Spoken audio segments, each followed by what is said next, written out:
23 richiedenti asilo ospitati all'ostello a colori di Giare di Mira e 4 operatori impiegati nel centro sono in isolamento fiduciario dopo che è stata rilevata la positività al coronavirus di un mediatore culturale residente a Padova che lavora nella struttura.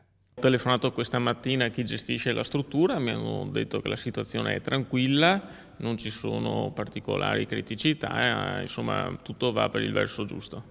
In attesa del secondo tampone prosegue la quarantena, a casa per gli operatori, nella struttura di Giare per i richiedenti asilo. A giugno la positività di un operatore e di un ospite avevano fatto scattare un procedimento analogo alla caserma Serena di Treviso, ma a Mira, dove peraltro la struttura è molto più piccola, l'isolamento non sta provocando le tensioni e le proteste che invece si erano verificate un mese fa.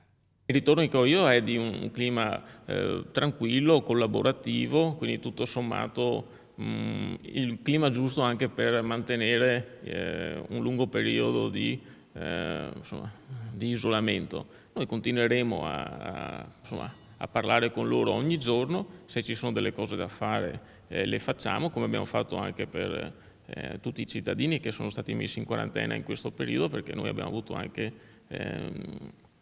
nei momenti importanti centinaia di persone in isolamento. A febbraio, prima ancora che l'emergenza coronavirus esplodesse in tutta la sua forza, proprio Mira aveva registrato il primo caso di positività della città metropolitana di Venezia. Siamo stati i primi ad avere un caso di coronavirus e anche avere purtroppo una vittima.